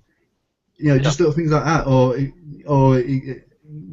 for example, in Mass Effect 1, I'll tell a little story. In Mass Effect 1, you like play as a Spectre, it's like an elite organisation within the galaxy that's sworn to protect the galaxy from whatever threat there may be and keep order. And there's one guy who, like, your biggest fan. He keeps coming up to you and coming up to you. You can either decide to like egg him on, like say, make him think that he's going to be a Spectre himself, and let's say, oh yeah, you could be an Spectre with me, or like tell him straight, no, there's no chance. And just things like that. And in the first game, he comes up to you about 4 or 5 times, and each time you have to either egg him on or just stop him cold. Or in the second game, he say if you've egged him on, he dies, saving your life. Wow. But if you tell him to like go home, you still see him, but nothing really happens. So the fact that you've egged him on kind of like kills him by saving your life. You just little things like that can really affect you, like real decisions like that. Yeah. Well, the final question to us: you're a massive fan of that, and I expect when Mass Effect 4 does come, Do you think what do you think we'll see at E3? Do you think we'll see some actual gameplay, or do you think it's going to be? Do you think it's finished? I don't think it's anywhere near finished. I think we're probably looking at 2016 at the earliest. I mean, from the trailer last year, like I say, it was just concept art. Yeah. They didn't show any gameplay, obviously, because it weren't ready. They didn't show anything of the campaign at all. I think this year we'll probably see a bit more, but I still don't think they've got enough to show a proper trailer. I hope I'm wrong, but in some ways I hope I'm right, because I want the game to come out, but I hope. I just want it to do well, because the biggest gripe a lot of people had about Mass Effect was the ending of Mass Effect 3. It seemed rushed. I didn't mind it myself, but I just want them to spend the time in it and make the game that they want to make, rather than get rushed by EA. Oh. Right. That was really good. It actually learned some things. Like, this is really educational podcast. I think this is one of the most educational podcasts ever created. I never thought gaming could be so educational. But next game is something that I'm very excited about. I think Cino is very excited about this. I'm not sure about you, but Assassin's Creed Syndicate, the next in the franchise, set in Victorian London in 1868. Cino, take it away. Okay, so as he said, it's the timeline is based in 1868, and it's kind of at the tail end of the Industrial Revolution. So there's a lot of stuff going on with that. The Assassin's Creed, from what I can tell, the Assassin's Creed Brotherhood is basically eradicated. There's nothing left of it, barely, but a few. And in this game, you'll be able to play as 2 different characters. One being the female, which is Avia Frey. I'm sorry if I'm messing that name up. Brother and sister, aren't they? Yeah, and the other one is they're twins, Jacob Frey, and he's more of a backstreet brawler, and the girl is more of the stealth base. Yeah. So, what do you think about that, Crispy and Koz? Do you want to go first, Koz? I don't really have that too much to add. I'm excited just for the fact it's set in London. I just want to search it and look at it and explore it. That's pretty much as far as my excitement goes. I've played past Assassin's Creed before, but that's basically it, really. The setting is what makes Assassin's Creed, and some people just get the Assassin's Creed because of the setting. I know people that got Assassin's Creed Black Flag because the Caribbean and all of that, and they think, it had ships in it as well, and that persuaded people to get it. And it's these different settings that I think persuaded people to buy Assassin's Creed. And I think Assassin's Creed is getting ambitious, or maybe even bolder, because in the previous Assassins, it's mostly like set in Italy or France or Venice, and it was basically the same with a little difference from the setting, but they're starting to get very different now, and I think it's jumping like 100 years each time, so it's very quite exciting, and I'm loving the time zone because it's of course Victorian London, and that gets me very excited, but also the mechanics as well. This Assassin's Creed seems to be using his fists an awful lot rather than his blades, and there's no swords in the games for obvious reasons. I don't think they carried swords in Victorian London, but they have these new pistols and brass knuckles, and it's really close combat Assassin's Creed like we've never seen it before. You also have these new weapons. You have the grappling hook, not sort of weapons, but to have it as an advantage to climb up the buildings, because it does take a long time to get. Some people say that defeats the purpose of Assassin's Creed, but I think it's a really nice feature. Yeah, it adds to it. Yeah. What do you think about that? I think that honestly that is something that they've needed to do for a while. There's been a bunch of mechanical issues, and I'm pretty sure that in this game there's going to be a bunch of mechanical issues on climbing buildings and stuff, especially with the grapple hook.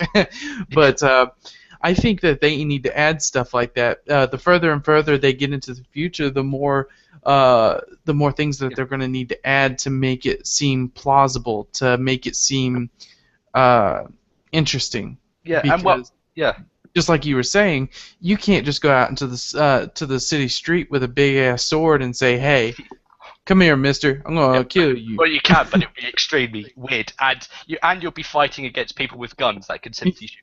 So. This is true. This is true. Well, last but not least is the horses, horse and carts, which people say, oh, that's going to ruin Assassin's Creed, but I think it's really good, because if you note in Assassin's Creed 2, Brotherhood, you actually had the horse, and Assassin's Creed 3, and I feel like that was missing from. I know that horses didn't really make sense in Assassin's Creed Unity or Black Flag, but I really did like the horse elements, and I like this horse and carts riding on top of going on top of the carts, having a fight, like GTA style. Chuck the person out of the cart, go inside it, run about, run pedestrians over in the carts, and I really like that new mechanic. I really do. What do you think about that? I think it's needed because it makes sense in that time period. The whole French Revolution thing, there was people in the streets constantly, and trying to get around in a cart would just be impossible. So, yeah. In fact, I think in history they said that horse and carts usually went out at night because it had less density. Yeah. Yeah. I go ahead if you. No, you go ahead. I was just going to move subjects to multiplayer, but if you have something to add to that. Well, the multiplayer in Assassin's Creed is gone, and that is very disappointing. One of the best things in Assassin's Creed Unity was co-op, and I thought, like, this is the best direction Assassin's Creed could go, and I was so looking forward to having co-op in every Assassin's Creed from now on. And then they got rid of it because of the glitches and the bugs.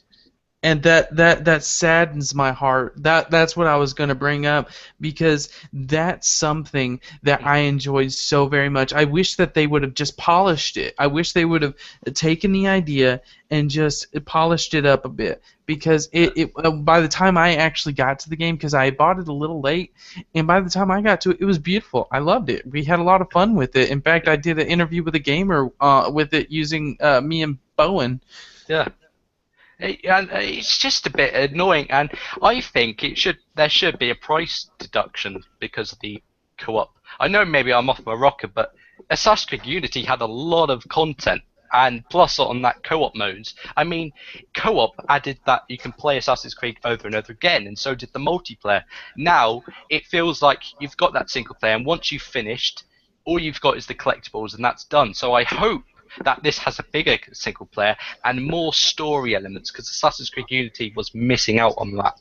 Yeah, I go back and play Assassin's Creed all the time just because, hey, I can go back and play it with friends. But now that this game is, I'll probably do what I did with the others. I play it and then sell it back. Yeah, right. I think we'll get off Assassin's Creed. We could talk like another podcast on just that alone. And Kozluk is getting a bit worried. So, right. So let's talk about a game called Battlefront. Now, Star Wars Battlefront, made by DICE, and we saw a sort of in-engine footage which looked to be the most gorgeous footage I've ever seen, and Battlefront is returning to us. We're finally going to get the Star Wars game we deserve, and I'm very excited to what they're going to see at E3, whether we get some proper gameplay this time. Is it the same engine as what they use on Battlefield? Yes. Because that's obviously I'm not really a Star Wars fan. I like Star Wars the films, but never really got into the games. But this is something I've been looking forward to, just because I want a first-person shooter I can actually enjoy. I got bored of Battlefield very, very quickly, and I just want to. I just hope that Battlefront has lives up to the hype, because I want to play it a lot. That's all I've got to say. What do you think, Sina? Because you have got Battlefield Hardline. You're a first-person fan. Not sure about Star Wars. You a big fan of Star Wars? Oh, Jesus Lord, yes I am. I have watched every film. I've watched every cartoon film. I've read the books. Yeah. Right. So you want to talk about a little bit about what do you like to see from Battlefront? Okay, here's what I'd like to see. Because I played all the other Battlefronts. But sorry about that. No, that's good. I played all the other Battlefronts, and they were good. I liked them. I loved them. I played them a lot. And whenever if they add a multiplayer, which I really hope they do, to be able to play with other players, either against each other or vice versa, I really hope that they keep with what they did with the whole Jedi and the whole Sith thing, where you have to earn them and then you can get them in there and go against them. Man, that was an awesome mechanic that I hope that they bring back. And because this is next gen, I expect them to have massive maps, because on the other one they had huge maps and they were absolutely big and gorgeous and beautiful. But I expect a lot from this next game, so I really hope that they bring up to my expectations. Yeah, this was really nice, and this really attracts me, is because it's on next generation. I mean, PC, PS4, Xbox One. We're going to see some really great games, because that is the one thing that I was deeply quite concerned about. And it was because the Battlefield and Battlefield Hardline was 720p, and I know about resolution, but it is clearly shown that anti-aliasing is not taken in effect in Battlefield Hardline, and sometimes that does ruin the gameplay. Sometimes I want to see if that's a real person, but it turns up being a lampshade or something, and I'm like, oh, I've missed the person because of the stupid textures. And so hopefully, and what that in-engine footage looks like, this is hoping to be a real next-gen first-person shooter. Mm-hmm. Just something I would like to add. I mean, I believe the original Battlefront had like space battles. Yes, that's correct. And apparently they're not returning. Exactly. And I'll say on the next-gen console, you would expect original elements of the game not only to return, but be improved. Here's my thoughts on that. I personally think that it was a great mechanic back in Battlefront 2, in Battlefront 1. I think it was. It was in both. I think it was an awesome mechanic, but I think that the direction that they're going for, it wouldn't really enhance the game at all. I think they're going for more of a they want to see everything on the ground. They want to focus on ground warfare. If they were to add all that extra stuff, it would just be a distraction from what they really want to put into this. And I'm really interested to see where they go from there. And say they couldn't be bothered. That's another way to phrase it. Yeah. But okay, I'm gonna say it like this. There's a bunch of games that have actually went into this, and they get so focused on one area of the game, and then closer to the end date, they're like, oh, okay, we need to start working on this, and then just throw it in there, and then it's crap. I'd rather have them have one focused area and it be an amazing game, and then to have two parts of the game like on the ground and up in the air, and both of them are unpolished. Yeah, I mean, to be fair, I mean, and EA being the way they are, they're probably looking at it as a DLC pack later in the future. Yeah, they actually said, True. no, seriously, I'm not joking. They were said that they're going to add it as DLC. I'm serious. I'll show you the article down below. That's bull. They need to. Oh, forget them. I'm serious. They're going to add it as DLC, but it's going to be free, I think. Oh, okay. So, but then makes again, sense. it is EA, so. If it is free, then I'm all for it. If it's not free, EA can go shove it. Right, let's talk a little bit about another game. Very excited about this game, and it's got delayed a couple of times. And when this game first announced, I was like, yes, this is the Tom Clancy game that looks amazing. It's going to have a really great story. It's really co-op focused, where you can have a full squad and they work together in this hostile environment. And of course, I'm talking about The Division. I'm very excited about this, and I think Sino is very excited about this. And me and Sino are trying to persuade Kozluk for The Division. Take it away, Sino. Okay, so on The Division, there's a bunch of things about this game that I could talk about, and I could probably talk your ears off all day, just like I could with Black Ops. But I'm actually gonna curve myself, and I'm gonna talk about the two things that I'm super excited about on this game. One is the massiveness of this game. From what we can tell, this game looks to be absolutely massive, absolutely gorgeous. And this is just from the multiplayer. Really quick, the reason that I'm saying that it's gorgeous is because they actually show gameplay. They don't show this bull crap of theatrical bullshit. They actually show gameplay, and I love that. That actually makes me feel really good, because whenever I go to purchase that game, I'm not going to be upset that it looks different. It looks the same as played. Now, another thing that I'm excited about with this is that they are bringing in the integration of a tablet. You can use your tablet from any Wi-Fi spot as long as your account is connected to that. And let's say your friends are in need, like they're under fire, and they need somebody to help them. And you're on the bus, and then call in support. Yeah, you can call in support like, hey, get on. I need you to send a UAV in there and tag them for us, because we're under fire. And I'm like, okay, pop on there. Tag. Okay, guys, see you later. That just sounds amazing. I think like smart glass and these apps need to be integrated really well. I mean, there's a market there. I mean, if you're going to have, like, Rise on Rome did some sort of thing, and Dead Rising 3 did something with smart glass, but it wasn't utilized very well. And I feel like The Division is going to be the first game to really utilize the tablet. I know Battlefield 4 had sort of this tablet experience, and that was quite nice. But I think it could be done a little bit more. And didn't what's that one game? The hacking game. Crap, I can't think of it. Watch Dogs. Watch Dogs. They had an app on there, and it wasn't really good either. No, it's the thing. I mean, there is a market. It just needs, like, clever people to utilize and figure out how can I, like, have an experience, a really great gameplay experience on the tablet. And something that's kind of different for me is how are they going to do this? Because not everybody's going to have the best tablet in the world, or they're not going to have this or that and the other. Or like Android and iOS and Windows. Yeah. So what I was thinking is, instead of, like, in my imagination, I was thinking, oh my God, on the tablet you just see the little camera and you're pointing it towards people.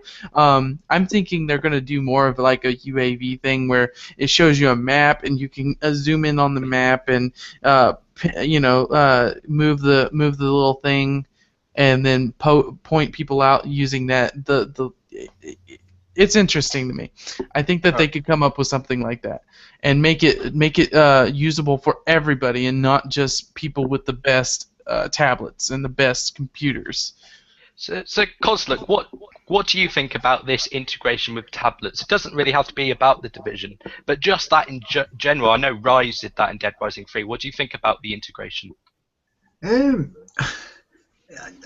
First and foremost, I probably just see it as a little gimmick, but again, that probably won't last too long. But initially, it's something I'd be interested in. I mean, I say I've not really looked into the Division. It just didn't seem to interest me that much from the trailers. But I've not really looked into it that much. But no, I mean, I don't know if I'd like it. I used to play a free-to-play game called Evening on the PC, and it was like, and it had to always pretty much be online. It was like a farming simulator type thing, but you could attack other players, and you always had to be online. And I hated the fact that I couldn't really sleep that well, knowing that my base could be under attack and I lost everything I woke up. So I try and stay away from things that really try and grip you 24 hours of the day. You know, so if someone contacts me when I might be asleep or something like that, or whatever, saying I need this help, no, thank you. Yeah, I see your point there, but I don't think they'll go down that route. But I just hope that we see some better, because there is a market there. It just takes people like us to see it, and then tell developers to use it. But yeah, there's definitely a market there, and hopefully with this Windows integration or some sort of integration, we can see some better, because tablets are getting more powerful and better. They can do some really great games. There's a game called Dead Trigger 2. It's like a zombies game on Android, and that has some of the amazing graphics, and it runs smooth on any tablet, really. Oh, cool. Right, so I think we've exhausted that smart glass. Next is, and I'll be killed for not saying this, and I think Kozluk is getting a bit fed up about Fallout 4 announcements. I am. But I'll be slaughtered by Anchorman V if I don't mention about Fallout 4. Of course, the next Fallout has been announced. I'm very super excited about this because I've played Fallout 3 and Fallout New Vegas, and it has been a long time coming. And one of my favorite games is returning, and I'm being able to play it on the Xbox One. What do you think about seeing it? Woohoo! Yeah, it's about time. I've been excited. I knew that they weren't going to release one until the Xbox One was properly out and they fixed all the stuff in it. You know, people are talking about the graphics on it and stuff like that. But for me, all I'm excited about is that they made another one. I'm excited. Right. I'm going to move on to the next one. Is Just Cause 3. And I'm really excited about this because Just Cause 2 was one of my favourite all-time open-world games until Grand Theft Auto 5. But it would be really nice to see going back to Just Cause. Have you played Just Cause? Well, I would just like to go back. Go back to Fallout. You probably weren't expecting this from me, but just to go back to Fallout 4 for a second. Right. You're saying you're not bothered about like the graphics and such. I know from the Fallout fans that I have as friends that graphics have never been a big part of Fallout, so that's not such a big deal. But on these next gen systems, wouldn't you really expect a little bit more? Yeah, that is a really great question, and I know that there's been a lot of debate, and the reason.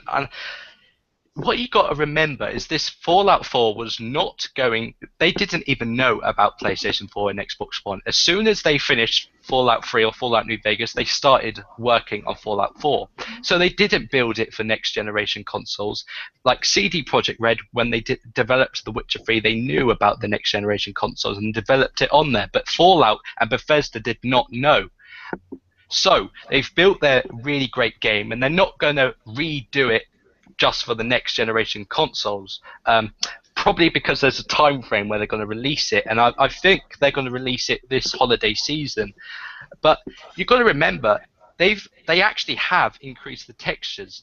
The textures do look much vast better than they did in Fallout 3 and Fallout New Vegas, and the color. This is very important because the color has been drastically changed. It's more colourful than ever before. Yeah, because if you go back to Fallout 3 and look at some of their stuff, it's really ashy, really dull, and same can be said about New Vegas. New Vegas wasn't that big of an update from Fallout 3. It was basically an expansion, in my opinion, of Fallout 3. And this game, the graphics aren't 100% better. They're like that, not like jaw dropping, but they are an improvement, and that's all I can ask of a company is for an improvement in each game. And real gameplay. I mean, it's not none of that fantasy stuff where they glitter it up, put like really nice stuff in that trailer, and it's actually taken from the game, and that's what I really like about Bethesda. They don't want to lie to the fans, so when that game releases, it may even be better than what they showed. They're going to really surprise us, and at the Bethesda conference, we're going to see some actual gameplay. So people are already judging, and this is the problem with me. People are already judging on a trailer. They don't even know about what the gameplay is going to look like. So, and probably the people who are judging Fallout probably never ever played Fallout, and I probably can say that. It doesn't really bother to me. I feel like I'm going to have a really great experience with Fallout. It's a fantastic RPG that strays away from the fantasy elements and brings it to this new world, this nuked world, and I'm really going to have a really fantastic time. And that's my answer to your question. Right, yeah, it's a good answer. I was just curious, that's all, because obviously you see it online, don't you? Everybody just complaining about graphics, no matter what it is. If it's not a franchise they're interested in, they'll hate on it. Yeah, it's just how it is.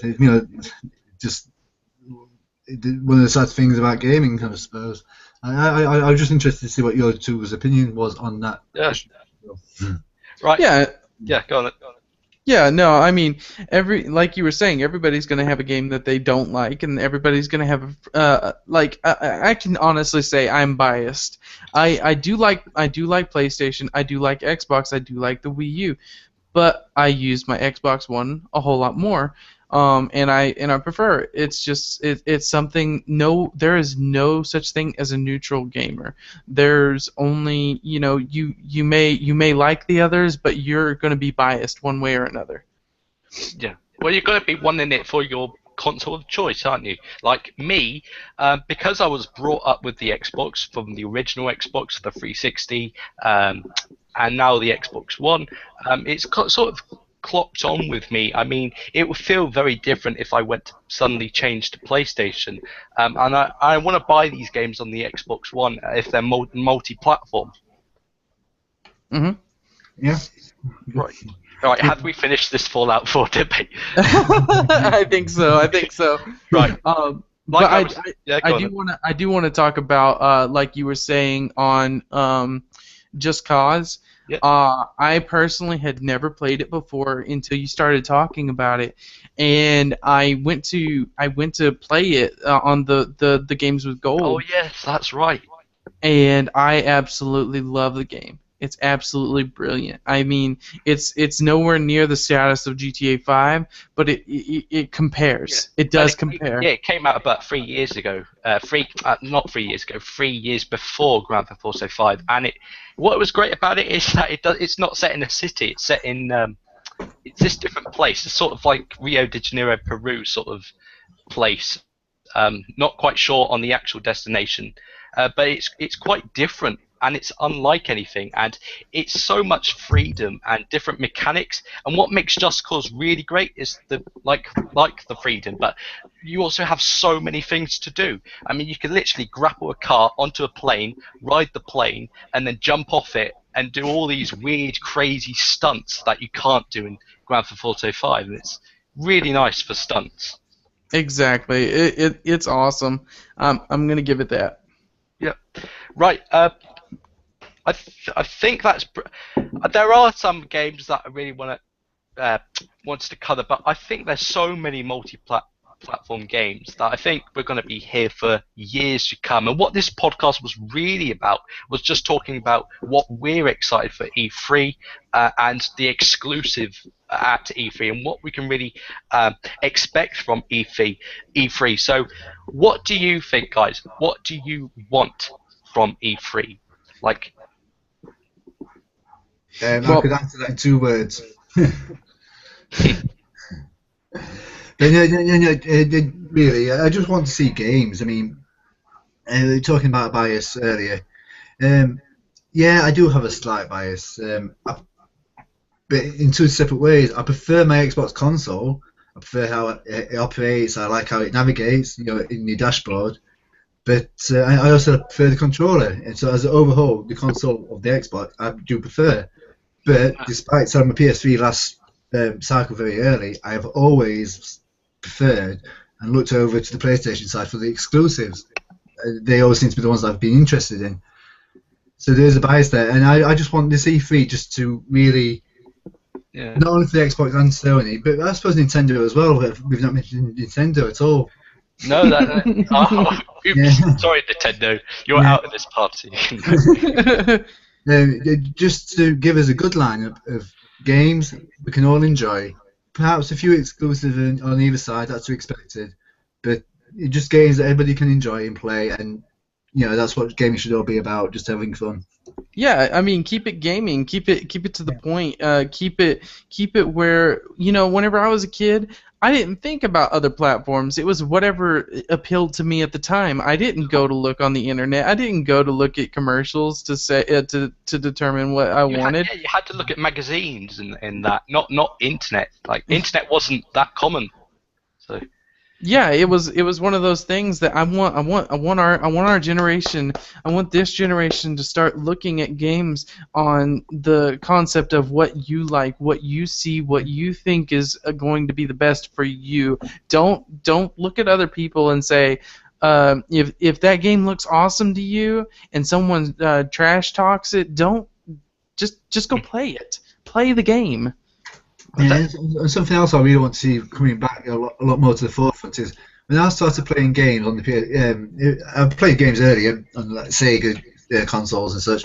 But I first really got into gaming on the PS1, and back then it was like Tomb Raider and like other titles that could really just suck you in. And I was on Tomb Raider for hours and hours and hours. And the single player games that I missed from that era, I just like to see. Not rebooted, but like similar type of titles, single player games coming back to the new systems. Seems to be a big emphasis on multiplayer now, and we've lost that single player experience. And Kozluk, you have that answer you gave was probably one of the best ever answers ever, and it was so simple. That was really great answer, and that was just about having great games. I think gamers have sort of lost the fact about that. I feel like games are all in different shapes and sizes, and games should really be the focus of this E3. After all, it is the conference about games, and what I think gamers have lost touch in is that the gaming on different platforms, like we're all gamers here, no matter what platform you are, we can enjoy a game together even if we're playing different platforms, but we're still playing the same game. Go ahead. Good talk to your friend who's on a different system, or what decision did you make? Oh, I made this one, and it starts conversation. Just because it's on a different console to you doesn't make him like an enemy. I'm getting sick of seeing posts in Facebook groups just because the game's been brought up. It's on a different system to somebody. I start hating. Sorry, I can go on a big rant on it. Sorry. Yeah. It's cool because our opinion is not the biggest in the world. A lot of people don't look at it the way we look at it, and our opinion of it is that we should keep it gaming, that we should all respect each other, but that's not going to be the popular view. We're actually not going to get as many views as other people because of our views. And I tell you what, if our thing was called Xbox Gamers Talk E3 predictions, we'll probably get actually more views. But because it's called Gamers Talk, because we are gamers, we play on different platforms. Kozluk has a PlayStation 4 and an Xbox One. I play some PC games and go on the Xbox One. And I had a Wii and I really liked Mario Kart. So it's just gamers in general, and that's what this podcast is, to talk about gaming and our E3 predictions. Yeah, exactly. Right, I think we're finished with this podcast. I tell you what, it has been a very great podcast. We have some amazing answers from you, Kozluk, and C-Note about Call of Duty and Mass Effect. You two could go on for ages, but this has been a really great video, and so without further ado, I'd like C-Note to go first to sign you off. Real quick before I do that, I just want to I want to give a huge shout out to somebody that's been on my channel for a while and who has been really super supportive of me, and I'd like to thank Miss K for always showing your support, always coming on there saying I do a good job and stuff like that. I really appreciate that, and it really helps my confidence because she's always there to say good job or tell me something about the video, and I just want to give that shout out real quick. And also, guys, thank you for stopping by. I'm going to give it off to Kozluk. Kozluk. Kozluk. Thanks, guys, for tuning in. I hope you enjoyed the podcast, and I hope we didn't ramble on for too long. Thanks for watching. Right, and that is it. That is our E3 predictions gamers talk. We'll probably have more podcasts to come probably after E3, so make sure you tune into more podcasts. So without further ado, it's Crispy Chris 62, your gaming gentleman, and I'll see you on the next video. #Mass Effect.